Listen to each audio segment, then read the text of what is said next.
Hello, my name is Gage. I am the Alumni Engagement Director for the College of Education, Criminal Justice, and Human Services. And I wanted to just say thank you so much for Suzy Culbertson for being here today to present on this wonderful topic. Mental health for teachers is mental health for students. Little mouthful there for me. So really excited to have Suzy's expertise to talk about this. It's really, really important that we try to meet teachers where you are. And I think this is going to be a great webinar for any teacher that is watching this today. So let me start with a quick bio about Suzy. Suzy is the director of the Student Wellness Center at the University of Cincinnati. She holds a Bachelor's of Art in Global Health Sciences from the University of Iowa and a Master's of Public Health and Health Behavior and Health Education from the University of Michigan. Suzy has experience in health education across a wide variety of populations and topics, ranging from healthy eating for children to harm reduction for the unhoused to healthy lifestyle choices for students. When she isn't educating about health and wellness, Suzy can be found volunteering at a local animal shelter, leading a local arts organization, or puttering in her garden. Sorry, I said puttering. I couldn't get the word right. Thank you so much, Suzy. The floor is yours. Thank you for being here today. Thank you, Gage, and thank you for that introduction. I wanted to include some of those things about me in my bio because it's part of how I maintain my mental health, and I wanted to share those examples. So what we're talking about today is mental health, because mental health for teachers is mental health for students. And what I meant when I came up with this title, though it is a bit of a mouthful, is that the mental health in a classroom between the teacher and the students, that relationship is so tied together, is so important. And when we as educators are feeling down or when we're having struggles, the students notice that and vice versa. And so how can we take that knowledge of that relationship and use it to our advantage to improve our experience as educators and the experience of our students? So what I'm hoping anybody who watches this comes away with as learning objectives is being able to identify and describe your current mental health status and stress levels, because we can't do anything about the problem if we can't identify what it is we're trying to change. Next, I'd love for us to be able to recognize signs of stress in students. While we can feel some of those things, while we talked about very at the beginning here of like how you can feel if something is off between the teacher and student in a classroom, what are some of those other signs of stress that you can like objectively point to start recognizing if there is a problem in your classroom? And then developing a plan for addressing challenges in the classroom for yourself and your students so that everybody has a better experience and that everyone is able to come away with something that they need that day.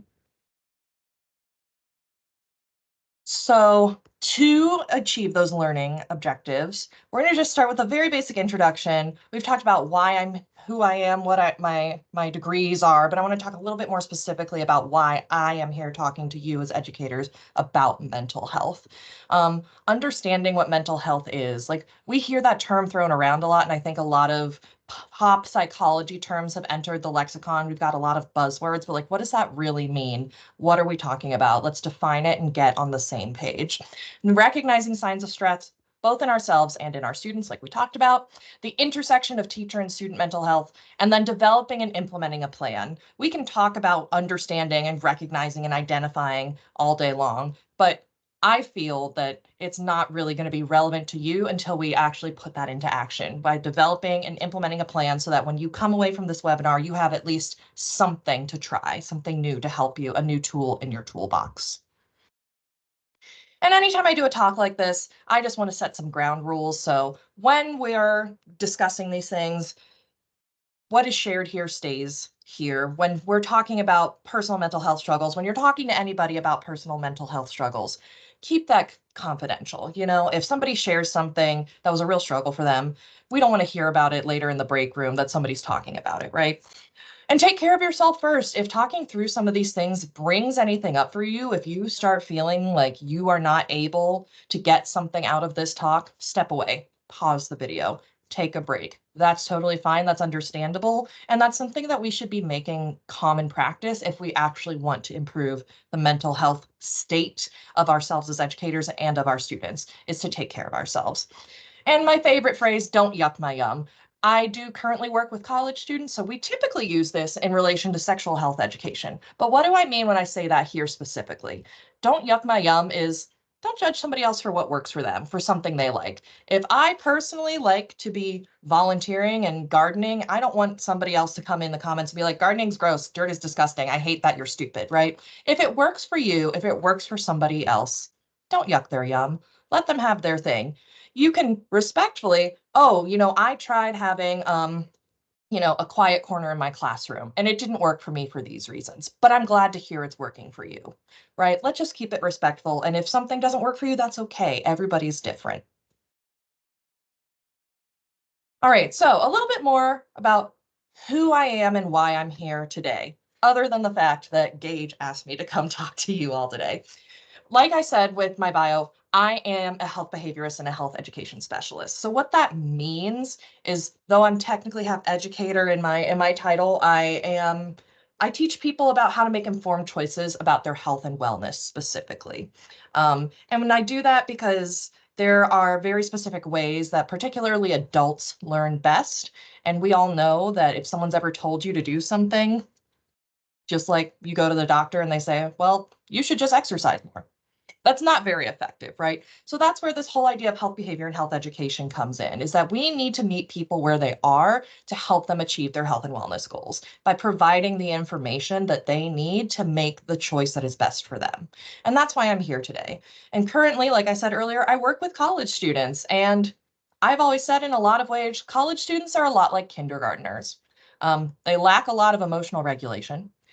They seek guidance and instruction from the staff, the adults around them, and they enjoy watching cartoons and they love stickers. I can't tell you, I think I give out thousands of stickers every year to these college students. So even though I don't teach maybe some of these elementary level K through 12, I interact with students just coming out of the system, and they are still very similar. They are still students at heart.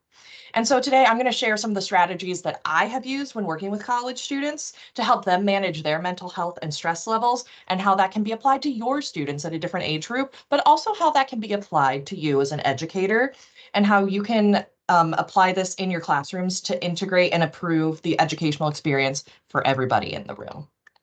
Like I said, though, I do want to just say I am not an expert in elementary education. I'm not an expert in the early stages of childhood development. So if something I share here is an idea you think is not going to work for the 7, 8, 9, or 12-year-olds you work with, that's fine. You are the experts there. You are the experts in your classroom. Adapt it to work for you. Nothing here is set in stone. These are ideas. These are suggestions. These are some things that have been shown to work in the past in the literature, in research. But if you want to adapt it, that is totally up to you. So first things first, what we talked about, having a groundwork. So we're all talking about the same thing, mental health versus mental illness. I often see these terms used interchangeably, especially in just the world today, but they are different. And I think it's important to establish that they are different and why they are different, because it helps us, again, to just have that better working vocabulary and help us better understand what it is we're working on, what it is we're trying to do. So for mental health, it's something everybody has. Just like everybody has a state of physical health, everybody has a state of mental health. The difference between mental health and mental illness is that not everyone has a mental illness or a mental health disorder, right? So everybody has mental health. It's defined officially as a general state of psychological and emotional well-being. It fluctuates over time, right? Just because you have a bad day and maybe you're sad today doesn't mean you have a mental illness, right? It's just part of your mental health. Like we have good physical days and bad physical days. We have good mental health days and bad mental health days. And I think the biggest difference between mental health and mental illness is that mental health can be improved with things like self-care, resiliency, and regular maintenance. Again, I'm equating this to physical health a lot because in a lot of ways they are the same. You take care of your body, you feed yourself good food, you exercise regularly, you can improve your physical health. Same thing with mental health. Your self-care, your maintenance, checking in with yourself, taking care of yourself, that's the same thing as feeding yourself a nutritious meal, right? That maintains our mental health. The difference with a mental illness, and what I want to stress, that we are not talking about mental illnesses, because I am not a psychologist, I'm not a psychiatrist. I'm assuming most of you who are teaching in classrooms are not either. This is not what we're dealing with. We're dealing with mental health and how to manage those mental health good and bad days, not mental illness. So the thing with mental illness that I think really sets it apart is that it requires treatment to improve, right? If you can improve your mental health yourself through regular self-care, activities that you enjoy, like I said, personally, I find a lot of improvement in my mental health from being out in the garden, being out in nature, being outside volunteering. That improves my mental health. It does not impact a mental illness. So I wanted to make sure that we talked about those things because I think it's important to establish what it is exactly we're talking about so that we're all on the same page. I'm not asking or saying that you should be, as teachers, working on the mental illnesses you may have in some of your students. That is absolutely not what we're going for here. But mental health is still incredibly important, and we know that. We've heard over and over how important it is. But why is it so important? How do we change it? How do we impact it? We can't impact it. We can't change what we are looking to change or improve if we can't put words, if we can't describe what it is we're looking at, right? So an activity that I like to do with students a lot and that they find very helpful, and I also find very helpful, and that I'm going to ask you to do alongside with me now, is a self check-in, right? So this is an image just to help us visualize the holistic aspect of our health, right? We have physical health, we have mental health, we have emotional health. Asking yourselves these questions, and if you need to get comfortable, if you need to just shake it off a little bit, close your eyes, think about how you're feeling in your body, where you're sitting or standing or listening to this right now. Being yourself, being where you are, what thoughts are running through your head right now? How are those thoughts impacting you? Are you feeling stress in your body? Are you tired? Do you have any physical pain anywhere? What is a message your body is sending you right now about what it needs? And how are you feeling? What is making you feel grounded in this moment? Taking the time to ask yourself those questions periodically throughout the day, even if it's just 30 seconds, even if it's just a minute, can be so incredibly helpful in just reminding yourself where you are. And this is a really great activity to do with students. Because sometimes, and I'm sure you can all attest to this, you have students who are just completely out of it, completely out of control, but bringing them back down to earth, asking them how they're feeling, if something hurts, if they're hungry, if they're tired, can really, really make a difference. And sometimes that's all the difference you're going to need, right?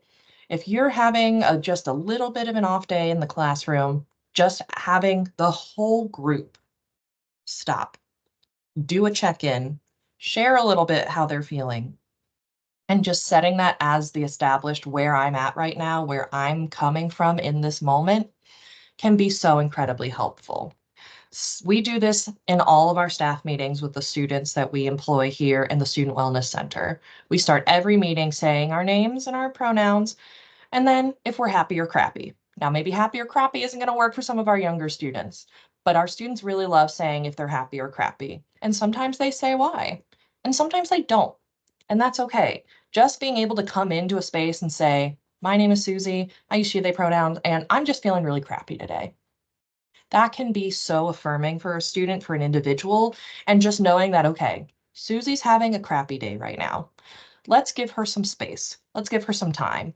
Or let's give her some more support, depending on the student and what they need and what you know about them, because your knowledge and your experience with those individual students matters a lot. And it's going to help inform the best decision you can make in those moments. But I really, really recommend a check in. And if it's something you want to build into your regular classroom activities, that's even better because then the students get to know that this is normal, that checking in and saying how they're feeling today is a normal activity to do. And it's going to help them learn to put words to their feelings. And that is so, so important for students to be able to just develop as individuals.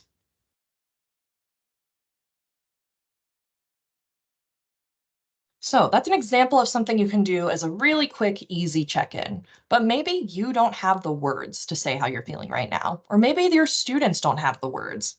This is where feeling wheels or emotion wheels can come into play. And I really, really like these to just expand our vocabulary because maybe I'm saying, you know what, I'm feeling sad today, but that doesn't really encompass how I'm actually feeling. Maybe if I go further out from the wheel, I'm saying I'm feeling lonely today. And even further out from that, I'm feeling isolated today. I need some connection, right? This is a really great tool to not only build some vocabulary with students, right? But putting words to our feelings and just having something to express how we are can actually help us feel better and improve our emotions in the moment. And there is research to back that up. This particular wheel is from the Calm app. We partner with Calm here at the University of Cincinnati. And so I really like this wheel, not just because it's colorful, but because it grows as it goes out. And there are so many different words to describe feelings. So if I were sitting here right now and I'm doing my check-in, I'm taking a deep breath. I would say overall, I'm feeling pretty happy. I enjoy talking about health education. I enjoy talking about mental health for people. So I would say right now I'm feeling pretty proud. I'm feeling pretty confident, right? So from happy to proud to confident. Now, that's the emotional part, right? That's our mental health. We also know we feel physical signs of stress as well. This is targeted towards adults because I don't think you're going to have many 5-year-olds saying they're experiencing back pain, right? But sometimes just adding together, I'm feeling, I'm feeling confident, but maybe I'm also feeling a little tight muscles, right? Like I'm excited to be here, but I want to make sure I'm doing a good job, right? So I'm just feeling a little bit of tension. Having those two together, so we're connecting that mental health piece to that physical health piece is really, really important because we know that they impact each other. If I were to say, I'm feeling sad, I'm feeling hurt, I'm feeling disappointed, I may have a lump in my throat. I may not be feeling hungry or feeling like I have an upset stomach, right? Having those things tied together and pairing them together is a great way to do a check-in too. So you could say, you know, hi class, today I'm feeling sad, I'm feeling a little bit fragile, and I'm feeling like I have a little headache, and that's how I'm coming in today. That can be really helpful to just let students know that it's normal to have feelings that are not all positive feelings and again, showing by example how you're feeling, but also for yourself, right? Maybe you just, you know, I'm just feeling off today. I'm just feeling off. And it's really hard for somebody to offer assistance or for you to assist and help yourself if you don't have a better word for it than I'm just feeling off. So, really taking that time to do a check in for yourself. How am I feeling? How am I feeling mentally? How am I feeling emotionally? How am I feeling physically? And putting words and sensations out loud to those feelings can be really, really helpful in identifying where you are because once we know that, we can go from there in terms of what do you need next? Do I have an upset stomach or am I not feeling hungry? Or maybe I am hungry. Maybe we skipped breakfast this morning and we need to eat something. Maybe I'm feeling really angry and I'm really frustrated because sometimes admin just pushes me to my limit. And so with that, I'm feeling a lot of neck and shoulder pain because I'm stressed and I'm clenching. But knowing that I'm doing that, I can intentionally relax my shoulders, relax my jaw muscles. And that can really, really improve our mental health as educators. So, one thing to do for a classroom, but also for yourself, is have these check ins and have these conversations and have it become a regular part of the day so that it becomes that regular maintenance that we talked about earlier, right? Self care, regular maintenance, regular check ins can improve our mental health. Now, these are just graphics that I pulled that work for me. Again, find what works for you. Maybe your students aren't at a place where a word circle this complicated is what's going to work for them. Find something simple. Find a list even. Have anything that works for you in that moment for your classroom. But I would say this is definitely something worth trying because we can't help ourselves until we know what it is we need help with. All right. Stress and energy levels. So, stress is different than mental health. It impacts our mental health, but they're not the same. And we can only go so far when our stress and energy levels are not meeting our needs. And in social service fields like education, we give so much of ourselves every day. It's a service field, and we do so much emotional labor, right? And that can drain our energy and leaving us feel like we don't even have the capacity to care for ourselves, let alone do anything else. You might be sitting here thinking, she can talk about mental health all day, but that's not going to help the fact that I don't have a planning period and I don't have the time to take care of myself. I don't have the energy at the end of the day to take care of myself. But when we pour from an empty cup, we have nothing left to give. So it's really, really important before we get down to these dregs of our energy levels that we actually, when we get down to these levels, we reduce our ability to bounce back and productively handle other setbacks. So how full is your cup right now is another great way to assess, what is my stress level at? What is my energy level? Is my cup full? Is it the beginning of the day? Is it early morning and you've got your coffee in you and you have a full cup, right? You are doing great. And then maybe after your first two classes or class periods, okay, that took a little bit out of me, right? I'm maybe at a 6 or 7 now. And as you go down throughout the day, when you get down to that 1 or 2, when you get down to that last class period of the day, how different do you feel than from the very beginning of the day when your cup was full? And when you have a class maybe or a student that's acting up towards the end of the day, how do you handle it and respond to it differently than you do in the morning? Taking care of our mental health is not just important for us as individuals, but it's important for how we react to things, right? If you're down at the very bottom of your energy levels, if you're stressed, you are just completely empty, you're going to respond differently to problems that arise than you would have when you were full. So taking those times, even if it's just those 30-second check-ins, those 60-second check-ins throughout the day, to help refill that cup even a little bit can make such a huge difference. Maybe you don't like this idea. Maybe the cup isn't working for you. That is okay. I have another image for you. Maybe the cup doesn't work for you, but the battery does, right? Think about how we start full of energy and what we use our energy for, what burns our battery down, right? Working, housework, paperwork, or admin. If you're feeling physically ill, maybe you have childcare you're dealing with. The noise of a very busy, active classroom in the morning can be draining. Financial worries, emotional worries, caring for others. Like we said, this is a service field. And I really liked this one, the burden of incomplete tasks, right? That half stack of papers that is not graded yet, just weighing on your mind. These things all use our energy up. And we cannot keep going when our battery is dead, right? We need to do things to recharge. And we have to integrate this recharging into our daily routines. Like we talked about, those regular check-ins, that regular maintenance can make a huge impact on our mental health. And for you all as teachers, that also means your class, including this in your classroom lesson plans, because you cannot expect to have a recharge in your battery energy if you don't take the time to do it. So some of these recharging things at the bottom here are great, but you can't do them during the day, right? You can't sleep in the middle of the day when you're at class. Maybe you can't exercise because you have a planning period that you have to get some stuff done. These are all great recharging activities to do at home, to do on your own time, to do on the weekend, right? Time alone in the quiet, reading or participating in hobbies, fresh air, being outside, that is a great recharge. But how can you do this during the day if maybe you're already at an orange level here or a red level here and it's only noon and you've got to get through the rest of the day? How do you handle it when your students seem completely off the rails, out of whack? It's a full moon. Everybody is just completely out of pocket, as the kids say at the college. First step, like we talked about already, recognizing the signs of your own stress and being burned out, and understanding that the students may be in a place too where they don't have the words to put together what they're feeling and why they're acting out. What we talked about earlier, get some sort of tool. We can't expect them to know something if we haven't taught it to them yet. Same for ourselves.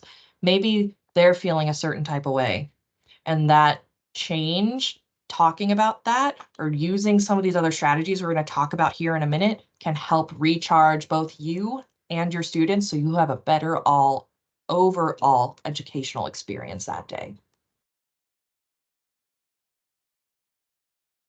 But everything I showed you so far is about stress for you. What are some signs of stress in children? And many of you probably already know these, but let's go ahead and lay them out. We do see some of the same signs physically for students, right? We said maybe they wouldn't experience the same kind of back pain that an older adult might experience, but we do see a lot of times complaints of headaches or stomach aches or just overall, I don't feel good, right? How many times have we heard, I just don't feel good? Those are the physical manifestations you're often likely to see in children.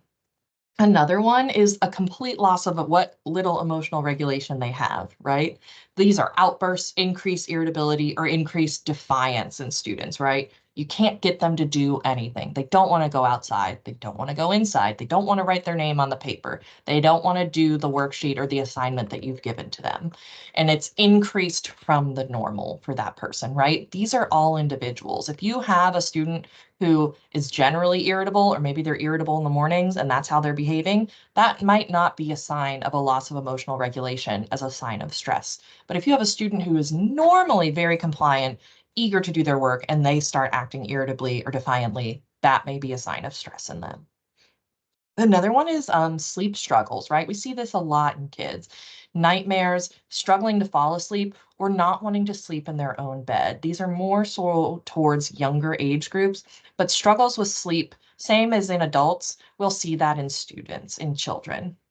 And then actually something we'll see when students are feeling high levels of stress is some sort of social isolation, withdrawing from family or friends or activities that they have previously enjoyed doing. And this might sound like, I can't imagine what this looks like in a kid, but this could be something where they used to enjoy playing with a certain group of kids at recess, or they used to love playing on the slide, on the swings, and now they're not anymore. Now they're sitting in the grass, right, by themselves. That again, it's the change in regular behavior that can be a sign of stress in students. So think about in your classroom, which ones of these are you most likely to see? So you can think about identifying them before they become extreme, right? You'd probably think hearing a student say, I have a stomach ache or I have a headache, those physical manifestations might be the ones you're most likely to see. And again, those loss of emotional regulation. But what about the social isolation, right? When you let the kids play or you let them do group work, who is not engaging who normally would be? And those sleep struggles, we know students falling asleep in class is not a good sign, but maybe a student who's normally not tired has been tired all week, right? What is that sign of stress and how is that going to impact their ability to learn? And how does that impact you as the teacher, right? When you see your students are having a rough day, how does that impact how you behave and how you change your teaching style? And how is that going to drain your energy levels, right? This is what we mean when we say mental health for teachers is mental health for students. They are connected, they are absolutely related, and we feed off of the energy in those classrooms. So I would just like us to take a minute and you can think about this for yourself or maybe talk about this with your fellow teachers is how do you see teachers and students being connected, right? I've shared some examples that I can think of and some that I can personally attest to, but how else do you see students and teachers being connected? How does that impact how you teach? How does that impact how your students learn? How does that impact how both of you show up every day in the classroom?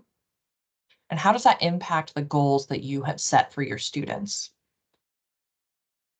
How are you connected? And how can you use this connection rather than having it drag everybody in the room down when you have those bad days? How can you use it to have a more productive day or improve the quality of your day? Even if we can't get to great, maybe we can get to good, right? So think about that and take some time to think about that and discuss with other teachers because you may have a partner, a teaching partner who has a great strategy that you've just never talked about before. Now, we've talked about all of these things so far, right? We've talked about how teachers and students are connected. We've talked about doing regular check-ins. How are we doing? How are we feeling today, right now? We've talked about putting words to our feelings and emotions for both adults and students. And we've talked about physical signs of stress as well in teachers and students. What do we do with all of that? It's going to help us come up with a plan, right? Next step in trying to improve your mental health and the mental health of your classroom and the outcomes of your classroom. Have a plan, both proactive and reactive, right? We talked about regular maintenance for mental health. That's the proactive piece. What can you do in your classroom every day or every week to maintain the mental health and the good level of positive feelings in your classroom? And then reactive. What do you do when classes are going off the rails, right? What do you do when you are having a bad mental health day or your students seem to be having a bad mental health day? Having a plan for both of those scenarios, having strategies that you can do to help prevent them, but also respond to them is really, really important. We don't just want to be reactive, right? Because then we're just spending all of our time reacting to situations and none of our time trying to stop them from happening in the first place. Integrate it into your day-to-day routine.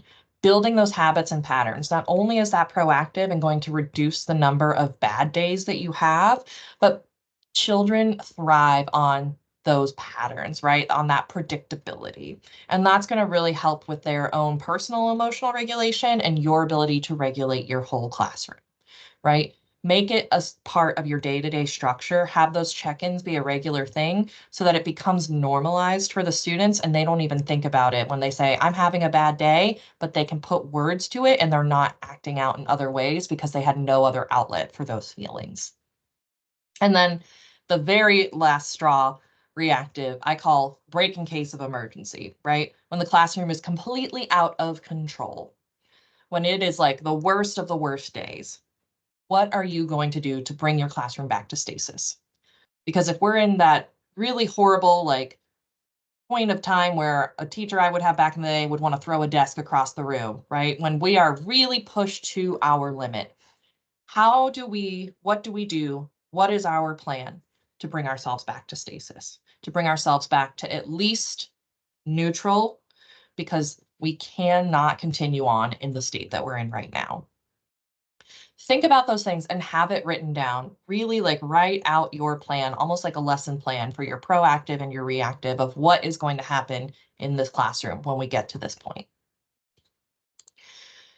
And we've talked about a few things so far, but I want to add to what we call the menu of options, right? I'm not here to tell you exactly what it is you need to do. I'm here to talk to you about what we know already, what research shows us, and give you some options of things, because not every classroom, not every teacher, not every student is going to respond in the same way, right? So what are some options that we have seen that work in the past? One thing when I was researching this and trying to come up with it, was seeing mindful transitions between activities. What does that mean? It means taking those breaks, but using that period when you're shifting maybe from, let's just say, one subject from another. If you're switching from science to history, right? What in that time, what in that transition can we do to be intentional about doing that regular maintenance for student mental health? That could be something like a physical activity, right? Have them get up and stretch. We're going to do jumping jacks, or we're going to have a dance minute, play music for a minute, let them get some of that energy out. Maybe they're already up here. Maybe that energy is already high and we're trying to lower it, regulate it, and focus it. Doing a mindfulness exercise, doing some sort of meditation or a breathing exercise. There has been more and more research coming out supporting that teaching meditative and mindful techniques to students, including young students, is a great way to help teach them early on how to regulate those feelings and those emotions. So thinking about when you're switching from subject to subject or activity to activity, what is something you could do in that transition time to improve and help regulate your classroom? And physical activities, right? That can be a part of it. Or maybe that's something you just take time to do once or twice a week, is get the kids up out of their chairs, maybe let them play musical chairs. Or my favorite thing to do as a kid when we were in the classroom was a heads up 7-up game, right? Give them that intentional break, give them that intentional release of energy, and then bring them back down to focus. The check-in activity, right? I said I do this in all of my meetings with my student staff here. We check in at the very beginning and we say how we're doing. And that just becomes habit. And the students actually look forward to it because they know they can share how they're honestly feeling that day in that moment. And it just makes them feel better to know that they can be honest about it and not have to hide it or pretend like everything's okay. And then they can just continue on about their day. And it really, really has made a difference. Something else that I saw when I was doing some research for this is calming spaces, right? And this is one thing that I want to say you may not have had success with this in the past if you've tried it, but there have been a lot of successful um, attempts at this, and it's something worth exploring, right? These calming spaces are places for students in the classroom to self-regulate, right? If they know I'm getting emotional, I'm getting upset, they go to this calming corner, they go to this calming space, and it's somewhere where there's tactile things, right? There's fidgets, there's a bean bag, there's a blanket, there's whatever. And they can go there and they have 5 minutes, 10 minutes, whatever you want to set it at, to talk to themselves or to fill out a worksheet about how they're feeling, why they came to the calming space, and what they're going to do now instead, right? I'd highly encourage you to look up. There's some really great video examples on YouTube and other video platforms about how these have worked in the past and how students actually appreciate them because it gives them that opportunity to just get that quiet moment alone, right? We've talked about earlier how noise and chaos and all of that going on in a classroom can impact educators, impact us as teachers. That impacts the students too, right? So think about having a calming corner where it is a place that is okay for a student to go and be by themselves, take those deep breaths, maybe some of those check-in activities that we've taught them and we've built their skills, and they can do that on their own time and come back in a few minutes when they're in a better place mentally. And maybe another one, if they're just not listening, is play a game. Break it up. This is all part of those like mindful transitions, those check-in activities, right? For not just the students, but for ourselves.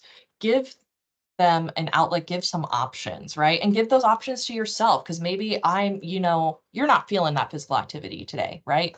You are just not in a place to do that with your students. But maybe having them play a game, doing something for a little bit on their own can help them and give you that break you need to. So think about this menu of options. Think about what you can put into your proactive habit pattern day-to-day plan and what you can have in your kind of break in case of emergency plan. Another one that I really like, and again, we do this with students in the Student Wellness Center here at UC, is having a self-care plan. And what I really like about this, and I filled this one out for myself as an example, right, is there are different categories. What is self-care for my mind, for my body? Who are the supportive people and groups in my life? What is good for my spiritual well-being, my meditative space? And what are things I want to accomplish, right? And I like that because it takes all of these self-care things and it funnels them to what am I doing this for? Why do I need to do this self-care? What am I using this to accomplish to keep that motivation going, right? So things that are good for my mind are reading, are crafting, and I really am a big fan of breathing exercises. But another one's like, I love my dog. Just petting my dog and sitting there and being with her in the moment, it's great for my mind. Body, nourishing and delicious foods. I am somebody who loves food, but I want it to be good food, right? Staying cool. I know for myself, when I get overheated, when it's summertime and it's hot and sweaty out there, I become completely unreasonable, right? And so knowing that and having plans for that is what I'm talking about here. Knowing what's going to get you out of your comfort zone into a bad mental health place and what's going to bring you back down. I really liked too this listing supportive people and groups in my life because there are people who are going to be supportive of you and of you doing the things that you need to do. These are the people who think if you were having a day and they're like, hey, you want to come out? And you just go, you know what? I'm not feeling it tonight. I need some time to myself. That they say, that's okay. Totally understand. Let me know if you need anything. Those are the kinds of supportive people that we want in our lives. Who are the supportive people in your school, right? Who are those supportive teachers? Who can you lean on? And then what you want to accomplish, right? We want to have a successful class, right? We want to have students who are learning something. We want students to feel like they're gaining knowledge, or we want them to achieve a certain reading level. But for you personally, what do you want out of this? And now I have a blank one on here for your classroom, right? It's not just Susie's self-care plan. It's Suzy's classroom care plan. What are you going to do for yourself? What are you going to do for your students? What are you going to do for others, right? Because the whole school, right? If you're in a smaller school, that one class can take the entire building off the rails. And I added in here, what are you going to continue to do, right? You're coming here to listen to this webinar. You know some of this stuff. You already have some tactics you've tried. What works already? And then what are some new things that you're going to try? Because none of us are perfect and we're always learning. We can always try something new, right? So what are you going to do for yourself to take care of yourself in your classroom? What are you going to do for your students? What are you going to do for others? Thinking about things that you will continue to do. They work. You already know them. You already have them baked into your plans. But then what are some new things you're going to try? Because my one takeaway from this, and something I hope that you will do after this, is just try one thing, right? In addition to all those learning objectives we've talked about, commit to trying just one strategy or learning more about one thing that we discussed today. Maybe when I was talking about those calming corners, you're like, that sounds really interesting. I wish you would have talked about those more. Take the time to do the research in that for yourself. And even if you aren't ready to implement it, I would love if you just commit to trying one new strategy or looking into one new strategy to add to your menu of options, to add to your proactive and reactive planning when it comes to classroom management, because that's going to improve your mental health to know that you have steps to take. And that's going to improve your students' experience in the classroom as well. And with that, I just want to share some of the sources that I use today. You are welcome to look into these more, especially a place to start. I will say the Ohio Department of Education had a really great source just with tons of resources already listed there.